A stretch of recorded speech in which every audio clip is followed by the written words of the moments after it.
जंग यमामा इस्लाम की तारीख की सबसे बड़ी और सबसे इंपॉर्टेंट जंगों में से एक है। इवन कुरान, जो दुनिया की सबसे ज्यादा पढ़ी जाने वाली किताब है, जो आज एक कंप्लीट किताब बुक की शक्ल में मौजूद है, उसका क्रेडिट भी इसी जंग यमामा को जाता है। अस्सलाम वालेकुम दोस्तों, उम्मीद करता हूँ कि आप सब खैर खैरियत से होंगे। मैं आपका दोस्त मसूद मज़हर, मैं आपके लिए लाया हूँ एक रिएक्शन वीडियो चैनल जिस पे हम मुख्तलिफ वीडियोस के ऊपर रिएक्शन करेंगे। आज की वीडियो जिस पे हम रिएक्शन वीडियो बनाने वाले हैं, बेसिकली वो वीडियो इस्लामिक हिस्ट्री से रिलेटेड है, जिसके अंदर दिखाया गया ये जंग कब, किस दौर में और किसके खिलाफ लड़ी गई। जंग के बाद जो होने वाला नुकसान था, उसके बाद मुसलमानों ने क्या इकदाम किए। पहले वीडियो देखते हैं, फिर उसके बाद बात करते हैं। जंग यमामा इस्लाम की तारीख की सबसे बड़ी और सबसे इंपॉर्टेंट जंगों में से एक है। इवन कुरान, जो दुनिया की सबसे ज्यादा पढ़ी जाने वाली किताब है, जो आज एक कंप्लीट किताब बुक की शक्ल में मौजूद है, उसका क्रेडिट भी इसी जंग यमामा को जाता है। खिलाफत अबू बकर रज़ियल्लाहु तआला अन्हु को मिलने के बाद अरब के बहुत सारे कबीलों ने बगावत का ऐलान कर दिया। कुछ ने ज़कात देने से इनकार कर दिया और कुछ ने तो नबूवत का झूठा दावा कर दिया। जिनमें सबसे ताकतवर बागी और झूठा नबी मुसैलमा कज़्ज़ाब था। तो अबू बकर रज़ियल्लाहु तआला अन्हु ने अरब के सारे बागियों से लड़ने के लिए मुसलमानों की फौज को 11 हिस्सों में डिवाइड किया, जिसके बाद खालिद बिन वलीद रज़ियल्लाहु तआला अन्हु इन बागियों को क्रश करते गए और आखिर सारों को खत्म करके यमामा मुसैलमा कज़्ज़ाब की फौज के पास पहुंचे। मुसलमानों की बाकी सारी फौजें अरब के सारे बगावतों को खत्म करके अब सिर्फ इसी यमामा की जंग की तरफ देख रहे थे, क्योंकि इसी जंग ने मुसलमानों का फ्यूचर डिसाइड करना था। खालिद बिन वलीद मुसलमानों की 13,000 फौज लेकर यमामा के मैदान पहुंचे, जहां सामने मुसलमा की 40,000 की फौज उनका इंतजार कर रही थी। जैसे ही जंग शुरू हुई, मुसलमानों ने एक मिनट, ये मुसलमा आखिर था कौन जिसने इतनी तेजी से और इतनी आसानी से अरब की सबसे बड़ी फौज 40,000 की फौज जमा कर ली थी। मुसलमा का ताल्लुक नजद मतलब ईस्टर्न सऊदी अरेबिया के सबसे रिच खानदान से था और बचपन से ही उसने अपनी सारी एजुकेशन रोमन एम्पायर के शहर दमास्कस दमश्क के सबसे बड़े स्कॉलर्स के साथ हासिल की। जिसके बाद वो वापस अपने कबीले बनु हनीफा आया, जो उस वक्त अरब के सबसे स्ट्रॉन्ग कबीलों में से था। और इवन आज भी ये कबीला अरब का सबसे स्ट्रॉन्ग कबीला है, क्योंकि सारे सऊदी बादशाह अब्दुल अजीज से लेकर मोहम्मद बिन सलमान तक सबका ताल्लुक इसी बनु हनीफा कबीले से है। जब मुसलमान शाम से वापस अपने कबीले आया, तो बहुत जल्दी इसके कबीले वालों ने इसे अपने सरदारों में से एक बना दिया, क्योंकि ये ऐसे था कि आज कोई हार्वर्ड या ऑक्सफोर्ड से तालीम हासिल करके वापस अपने छोटे से गांव आए। मुसलमान अपने इल्म और टैलेंट्स की वजह से अपने कबीले में बहुत मशहूर हो गया। लेकिन जब मुसलमान नजद में अपने कबीले को लीड कर रहा था, उसी वक्त हिजाज में आप सल्लल्लाहु अलैहि वसल्लम मदीना में एक नई रियासत कायम कर चुके थे और ऑलमोस्ट हर साल उनकी मक्का वालों के साथ जंग होती रहती थी, बदर, ओहद, खंदक। लेकिन आखिर सुलह हुदैबिया के बाद मदीना की रियासत आहिस्ता आहिस्ता बहुत स्ट्रॉन्ग होने लगी और कुछ ही साल बाद मुसलमानों ने मक्का को भी फतह कर लिया। जिसके बाद आहिस्ता आहिस्ता पूरे अरब को समझ आने लगी कि मोहम्मद सल्लल्लाहु अलैहि वसल्लम ही अल्लाह के रसूल है, और अरब कबीले हर तरफ से इस्लाम कबूल करने के लिए मदीना आने लगे। ये सब देखकर बनु हनीफा कबीले के लोगों ने भी अपने सरदारों से डिमांड की कि वो भी जाकर मदीना में आप सल्लल्लाहु अलैहि वसल्लम से मिले। जिसके बाद मुसलमा अपने 2 सरदारों के साथ मदीना की तरफ रवाना हुआ। मदीना पहुंचकर वो रसूलुल्लाह सल्लल्लाहु अलैहि वसल्लम के सामने हाजिर हुए और मुसलमा ने आप सल्लल्लाहु अलैहि वसल्लम से कहा कि हम सिर्फ और सिर्फ एक शर्त पर इस्लाम कबूल करेंगे कि आप अपने बाद हमें, मतलब मुझे, अपना जाननशीन खलीफा बनाएंगे। तो आप सल्लल्लाहु अलैहि वसल्लम ने वहां पड़ी एक खजूर की टहनी उठाई और मुसलमा से कहा कि अगर तुम मुझसे ये इतनी छोटी चीज भी मांगोगे, मैं तुम्हें नहीं दूंगा। मतलब तुम्हें खलीफा बनाने का कोई सवाल ही पैदा नहीं होता। ये लोग मदीना से मायूस होकर वहां से रवाना हुए और वापस अपने कबीले पहुंचकर उन्होंने सारों को जमा किया और उन्हें कहा कि अल्लाह के नबी मोहम्मद सल्लल्लाहु अलैहि वसल्लम ने अपने साथ मुसलमा को भी अल्लाह का रसूल बना दिया है। कुछ लोग ये सुनकर बहुत खुश हुए, लेकिन कुछ लोग फिर भी कंफ्यूजन में थे। जब मदीना में मुसलमानों को इस बात का पता चला, उन्होंने इसी बनु हनीफा में से एक बंदे को इनकी तरफ रवाना किया ताकि वो जाकर इन्हें हकीकत बता सके। जैसे ही वो शख्स अपने कबीले के दरमियान पहुंचा, उसने कहा कि मुझे अल्लाह के रसूल मोहम्मद सल्लल्लाहु अलैहि वसल्लम ने भेजा है। जिसके बाद सारे लोग इसके गिर्द जमा हो गए और इसकी बात गौर से सुनने लगे।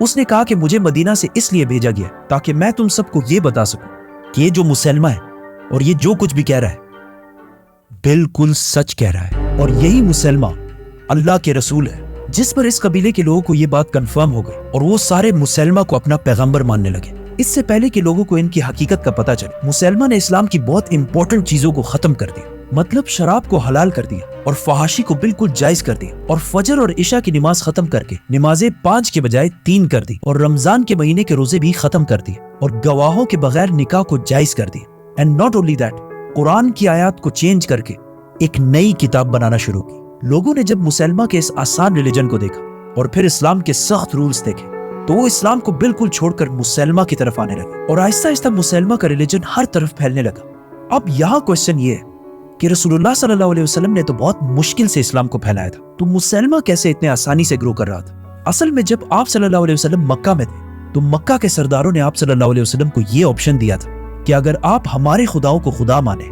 तो हम भी आपके खुदा को मान लेंगे और आपको अपना लीडर, बादशाह बना देंगे। जिस पर आप सल्लल्लाहु अलैहि वसल्लम ने फरमाया था कि अगर मेरे एक हाथ पर सूरज और दूसरे हाथ पर चांद भी रख दो, तब भी मैं तुम्हारे खुदाओं को एक्सेप्ट नहीं करूंगा। जिसके बाद मक्का वालों ने मुसलमानों पर बहुत सख्त जुल्म शुरू किए, लेकिन मुसलमान इसके बिल्कुल ऑपोजिट किया और अरब के हर कबीले के खुदाओं को एक्सेप्ट करने लगा, और अरब के सारे उल्टे पुल्टे रिवाजों को भी एक्सेप्ट करने लगा, जिसकी वजह से ये कबीले भी मुसलमान को बहुत आसानी से कबूल करने लगे, और इस तरह मुसलमान बगैर किसी स्ट्रगल के आगे बढ़ने लगा।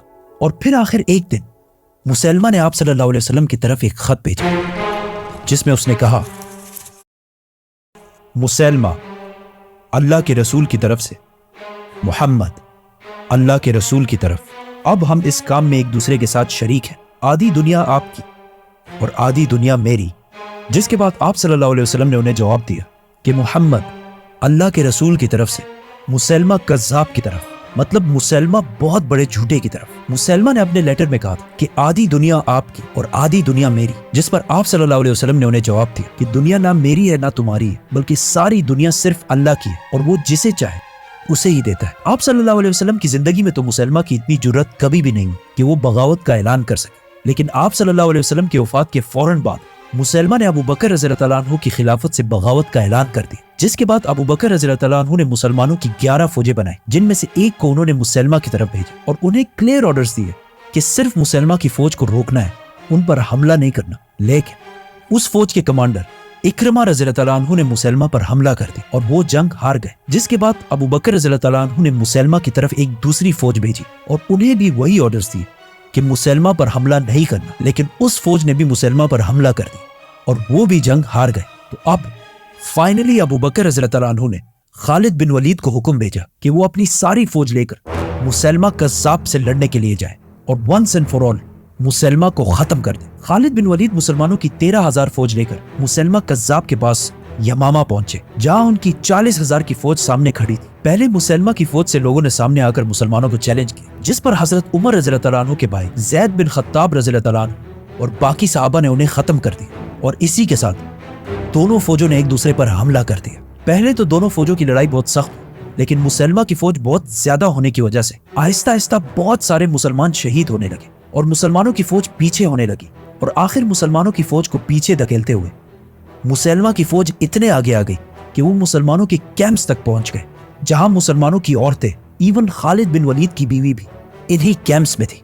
ऐसा लग रहा था कि क्लियरली मुसलमान अब जंग छोड़कर भाग जाएंगे और मुसलमान ये जंग जीत जाएगा। खालिद बिन वलीद रज़ियल्लाहु अन्हु को इस बात का पता था कि अगर आज ये जंग मुसलमान हार गए तो मुसलमान की ये फौज सीधा मदीना पर हमला करेगी। अब जब और कोई भी ऑप्शन नहीं था, खालिद बिन वलीद, ज़ैद बिन खत्ताब और कुछ और सहाबा मुसलमानों की फौज को छोड़कर दुश्मनों की तरफ बढ़ने लगे और आहिस्ता आहिस्ता बहुत सारे दुश्मनों को क्रश करने लगे। मुसलमानों की फौज ने जब अपने लीडर खालिद बिन वलीद और कुछ बाकी सहाबा की बहादुरी देखी तो उनका हौसला भी बढ़ने लगा और वो आहिस्ता आहिस्ता जंग में वापस आने लगे। और कुछ ही देर में मुसलमानों की सारी फौज ने मुसलमान की फौज पर इतना सख्त हमला किया कि वो जंग छोड़कर पीछे भागने लगे और भाग भाग कर आखिर एक बाग पहुंचे जो चारों तरफ से दीवारों में कवर्ड था। वहां मुसलमान और उसकी सारी फौज ने दरवाजे बंद करके अपने आप को सिक्योर कर लिया। इस जंग को, जंगे यमामा को, लोग हमेशा जंगे हुनैन के साथ कंपेयर करते हैं कि जब मुसलमानों की फौज जंगे हुनैन में जंग से आहिस्ता आहिस्ता पीछे हट रही थी तो रसूलुल्लाह सल्लल्लाहु अलैहि वसल्लम मुसलमानों को छोड़कर अकेले दुश्मनों की तरफ बढ़े थे और उस दिन लीडरशिप की अजीम मिसाल कायम की। मुसलमान की फौज जब अब किले के अंदर सिक्योर थी तो बहुत कोशिश के बाद भी मुसलमान अंदर नहीं घुस सकते थे। तो आखिर एक सहाबी बर्रा बिन मालिक ने यह ऑफर दी कि मुझे किसी तरह मुसलमान दीवार की उस तरफ फेंक दे तो मैं जाकर मुसलमानों के लिए दरवाजा खोल दूंगा। लेकिन खालिद बिन वलीद और बाकी सारे मुसलमानों ने ये करने से बिल्कुल इनकार कर दिया क्योंकि ये बिल्कुल खुदकशी थी। लेकिन बर्रा बिन मालिक के बहुत ज्यादा इसरार करने पर मुसलमानों ने किसी तरह उन्हें दीवार की दूसरी साइड पर पहुंचा दिया और उन्होंने बहुत बहादुरी से आखिर दरवाजा खोल दिया, जिसके बाद मुसलमान अंदर दाखिल हुए और बहुत तेजी से मुसलमा की फौज को क्रश करने लगे। ये सब देखकर मुसलमा भी जंग से भागने लगा, लेकिन मुसलमानों की फौज में एक सहाबी ऐसे था जो इस जंग में सिर्फ इसलिए आया था कि वो किसी तरह मुसलमा को मार सके, हजरत वाहशी रज़ियल्लाहु तआला अन्हु। क्योंकि इससे बहुत साल पहले जंगे ओहद में हजरत अबू सुफियान रज़ियल्लाहु तआला अन्हु की बीवी हिंदा के कहने पर वाहशी ने आप सल्लल्लाहु अलैहि वसल्लम के चचा हजरत हमजा को शहीद कर दिया था। लेकिन इस इतने सख्त दुख के बाद भी आप सल्लल्लाहु अलैहि वसल्लम ने मक्का फतह करने के बाद वाहशी को माफ कर दिया, लेकिन उन्हें यह कहा कि कभी मेरे सामने मत आना। तो अब वाहशी अपने ऊपर से इस दाग को खत्म करने के लिए इस्लाम के सबसे बड़े दुश्मन मुसलमा को खत्म करना चाहता था। तो जब मुसलमानों की बाकी फौज जंग में बिजी थी, वाहशी सबको छोड़कर सिर्फ और सिर्फ मुसलमा के पीछे जा रहा था। तो जब उन्होंने देखा कि मुसलमा जंग छोड़कर भाग रहा है, तो उन्होंने अपना वही मशहूर नेजा उठाया और दूर से उसे मुसलमा पर फेंक दिया और इस तरह मुसलमा मर गया और इस तरह नजद का ये सारा इलाका दोबारा फतह हो गया। मुसलमानों की बाकी फौजों ने भी सारी बगावतों को क्रश कर दिया। मदीना में खलीफा अबू बकर रज़ियल्लाहु तआला अन्हु एक बार फिर पूरे अरब के खलीफा बन गए और पूरे अरब को समझ आ गई कि आप सल्लल्लाहु अलैहि वसल्लम के बाद इस्लाम खत्म नहीं हुआ। जब मुसलमानों की इस अजीम फतह की खबर मदीना पहुंची तो वहां के लोग बहुत खुश हुए, लेकिन जब हजरत उमर रज़ियल्लाहु तआला अन्हु ने देखा कि इस जंग में 700 सहाबी ऐसे शहीद हुए हैं जो हाफिज कुरान थे, तो उन्होंने सोचा कि अगर आहिस्ता आहिस्ता ऐसे ही हाफिज कुरान शहीद होते गए कि एक दिन कहीं ऐसा ना हो कि मुसलमान कुरान के सीक्वेंस के बारे में भी इख्तिलाफ में पड़ जाए और बहुत सारे फिरकों में डिवाइड हो जाए, क्योंकि उस वक्त कुरान छोटे छोटे हिस्सों में कहीं कहीं पर लिखा हुआ था और ऐसे कंप्लीट जिस तरह आज हम पढ़ते हैं इस तरह मौजूद नहीं था। तो उन्होंने जाकर अबू बकर रज़ियल्लाहु तआला अन्हु को कन्विंस किया कि हमें कुरान को सही सीक्वेंस के साथ लिखना चाहिए ताकि मुसलमान कुरान की वजह से फिरकों में ना बढ़ सके। और इस तरह अबू बकर रज़ियल्लाहु तआला अन्हु ने कुरान को सही सीक्वेंस के साथ एक किताब की शक्ल में लिखने का हुक्म दिया। दोस्तों ये थी आज की हमारी वीडियो। ये वीडियो मैंने दी कोहिस्तानी चैनल से ली है, कि मैं डिस्क्रिप्शन में डाल दूंगा, प्लीज़ जाके चेक करें। बहुत इंटरेस्टिंग वीडियोस बनाते हैं ये। वाकया मैंने पहले बहुत दफ़ा सुन चुका था, लेकिन आज जब विजुअल्स के साथ और जितनी डिटेल के साथ भाई ने वीडियो को एक्सप्लेन किया, मज़ा आया यार। एक मेन पॉइंट था जो ख़त्म नबूवत के मुतालिक है, जो हमारा ईमान है, बिलीव है कि इसके बाद कोई नबी नहीं आना। कोई भी दावा करता है तो वो समझे कि झूठा है, कज़ाब है और वो मुर्तद है। तो हमें ऐसे लोगों को नहीं मानना चाहिए, बल्कि हमारा ईमान है कि आप सल्लम के बाद नबूवत का सिलसिला ख़त्म हो चुका है। खुद भी सीखें इन वीडियो से और अपने बच्चों को भी दिखाएं, ताकि उनको इस्लामिक हिस्ट्री के बारे में पता लगे कि हमारा इस्लामिक जो हिस्ट्री है वो क्या है, कैसे हम तक ये इस्लाम पहुंचा। और अगर आपको ये वीडियो अच्छी लगी है तो लाइक करें और शेयर करें, और अगर आप इस चैनल पर नए हैं तो प्लीज़ इसको सब्सक्राइब कर दें, बेल आइकन का बटन दबा दें ताकि मेरी हर आने वाली वीडियो आप तक पहुँचे। अस्सलाम वालेकुम।